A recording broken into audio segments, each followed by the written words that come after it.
Hey guys, welcome to my channel. My name is ReadingBear and I hope you are ready for some more stories. And today, we'll take a look at some new entitled people content. If you enjoyed my content, please don't forget to subscribe to my channel and post some bear emojis in the comment. And now, let's dive right into the stories. The first story is titled, H.O.A. Karen gives me $500 fine for feeding birds, she gets evicted. Karma revenge. I want to start this wonderful and stinky revenge story off by saying that I truly enjoy my neighborhood and I don't think that I have some kind of monstrous homeowners association. However, there is one lady that is on the H.O.A. board that is certainly the evil Disney villain here. I live in a horseshoe-shaped neighborhood of double condominiums that is inhabited by primarily senior citizens like myself. There are a few young families but mostly older folks live here.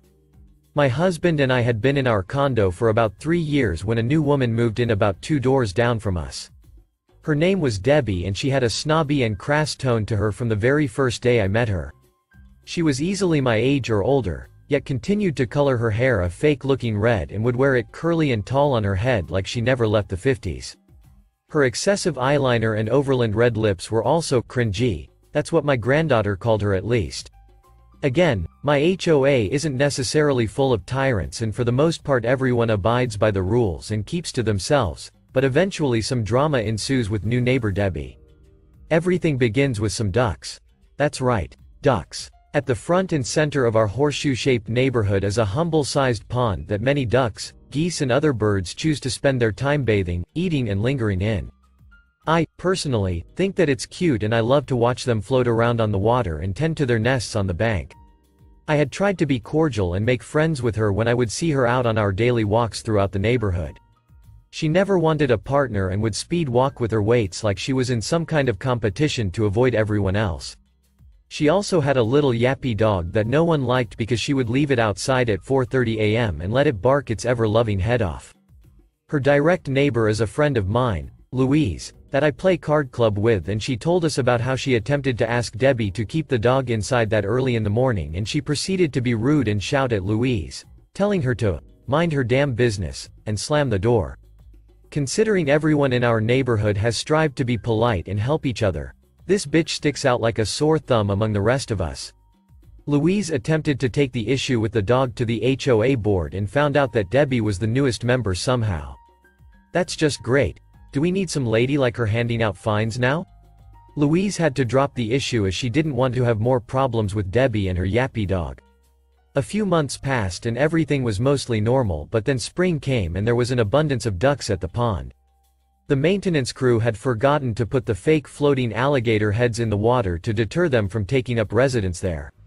I honestly didn't even think that the ducks could be a big deal at all, and for the most part they weren't until an angry Debbie got involved. I had a partial stale loaf of bread that I didn't want to go to waste, so I thought that I would go down to the pond and toss some of it to the ducks and their babies.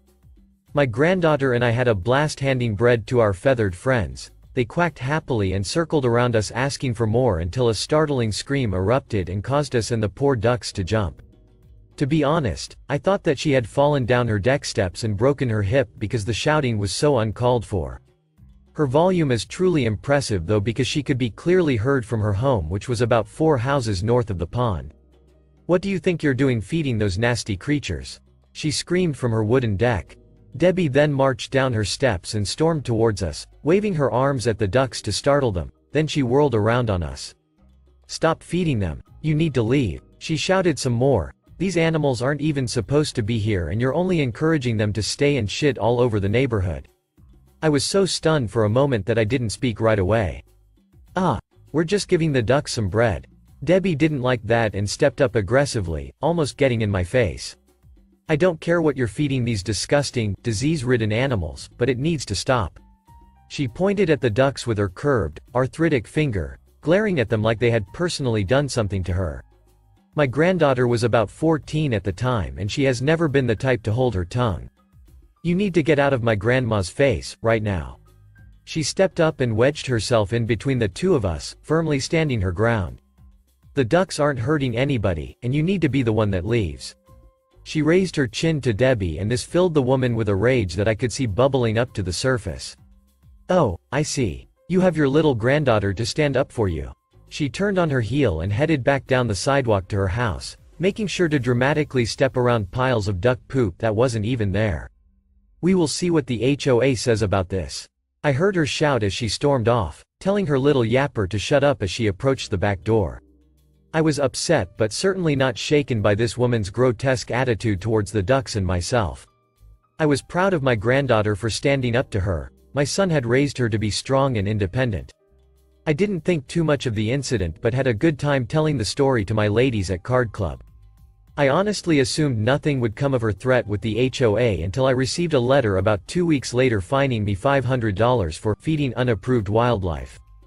$500 is pretty steep, especially for tossing some ducks a little stale bread. I couldn't believe it until I finished reading the whole page and noticed one of the signatures at the bottom was none other than Debbie's. Okay, now she's crossed a line. It's one thing if you want to bitch about the whole thing, but to actually fine me for it is asinine. When I called and spoke with another board member, they said that they would not remove the fine. Unlucky for Debbie, I grew up with 3 brothers and they were always trying to prank each other. Something that I remembered my oldest brother doing once was leaving a trail of pig feed to our other brother's truck so that the swine would climb in and make a mess of things. What a good idea. I decided to buy some more old bread from the bakery along with some tasty birdseed and feed. My granddaughter and I went outside very early in the morning and tossed bread all over her yard and made a trail of birdseed that led from the pond to her house. We weren't even finished before the ducks were already marching in a group over to Debbie's property, preparing to eat and shit all over the place. We posted up with some coffee and breakfast in my garage and waited. The morning was beautiful anyway and the sunset was guaranteed to be perfect. What a great day for revenge. It wasn't too long before the yapper was let outside, and you could hear it run back in yee-ping over the ducks chasing it from their food and babies. This must have alerted Debbie to something being wrong because it was only a minute later when we heard another impressive scream from her. The words weren't really audible and I was laughing too hard to care anyway. She was in her yard shouting nonsense and swinging a broom around for about 20 minutes before she gave up and realized that the ducks weren't going anywhere until they were content. The situation tickled me to death and my granddaughter and I spent most of the day laughing about it, but the revenge was even sweeter than I could have actually imagined. Apparently, the ruckus that she created, screaming and hitting the ducks with her broom, didn't impress her fellow board members or the surrounding neighbors. She was let go from the H.O.A. board and ended up selling her house about 6 months later.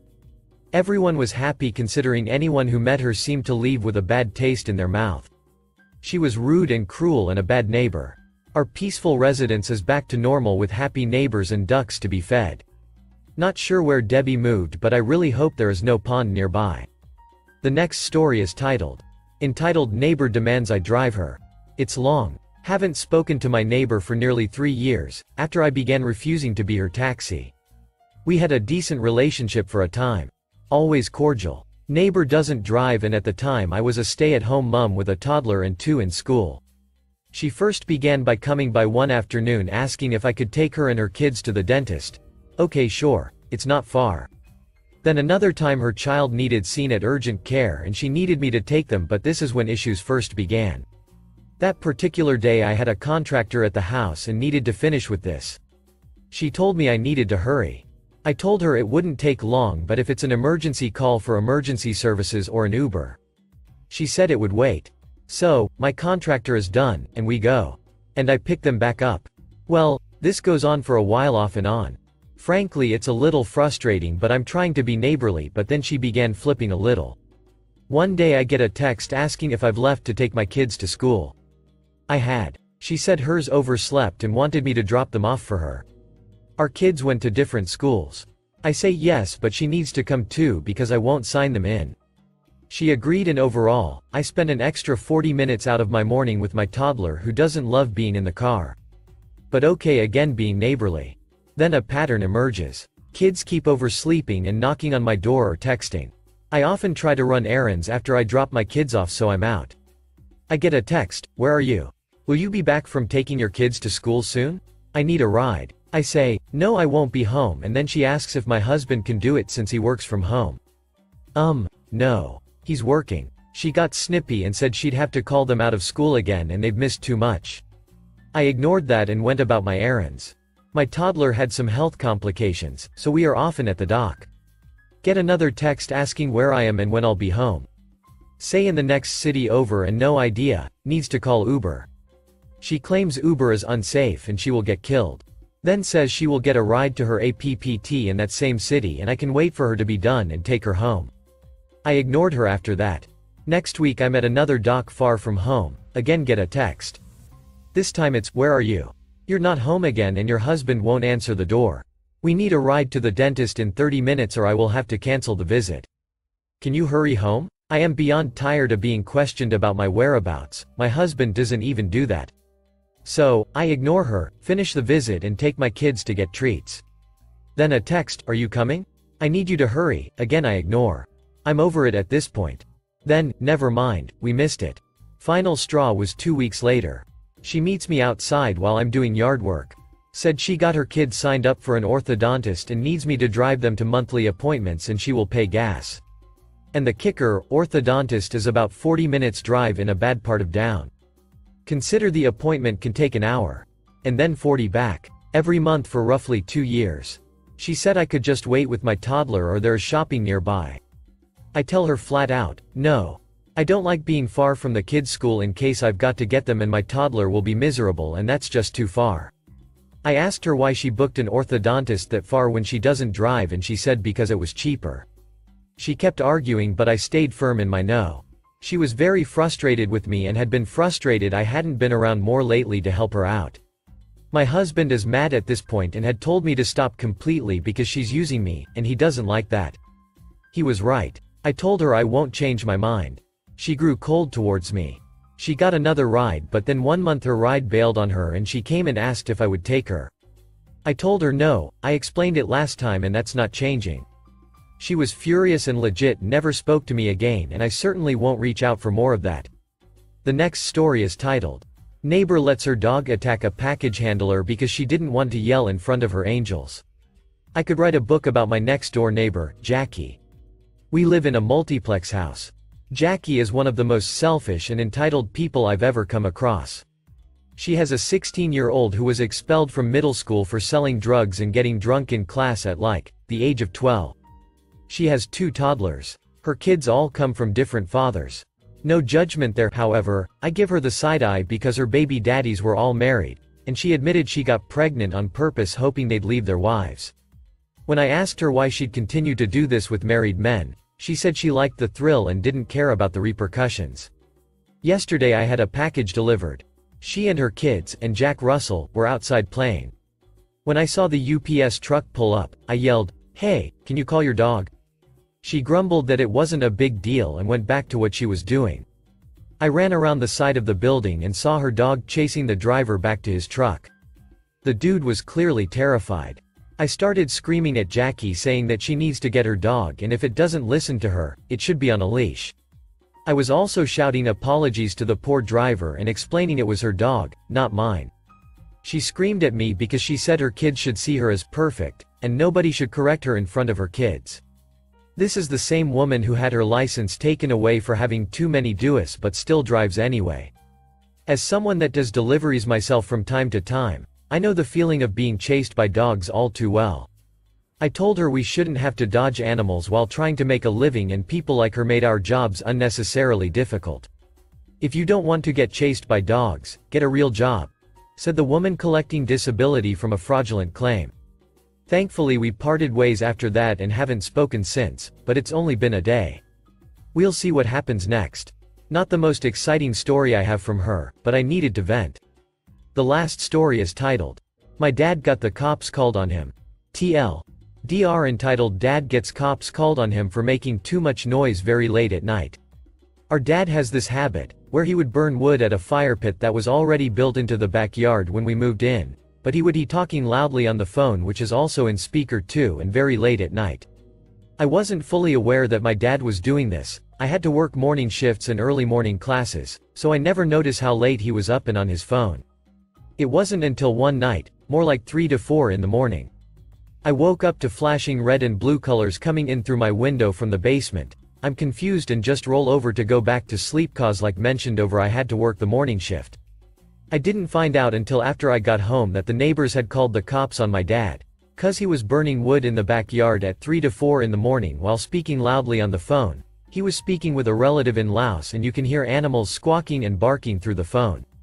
It didn't help that my dad was speaking in a very loud tone. I'm not surprised that all the loud voices as well as animal noises heard through the phone was enough to wake up the neighbors, so they called the cops and they spoke to our dad about disturbance early in the morning. I'm sure it didn't sound like someone just casually burning firewood in their backyard, while on their phone. It probably sounded like something else was happening. But he decided that he would start walking up early and just to talk on the phone with his speaker at full blast, in the basement just a few feet from my room, and he'd do this around 6 in the morning, when I have to get up at 8 and I'm struggling to sleep, and he doesn't give a rat's butthole if I tell him not to do this. Thank you for listening.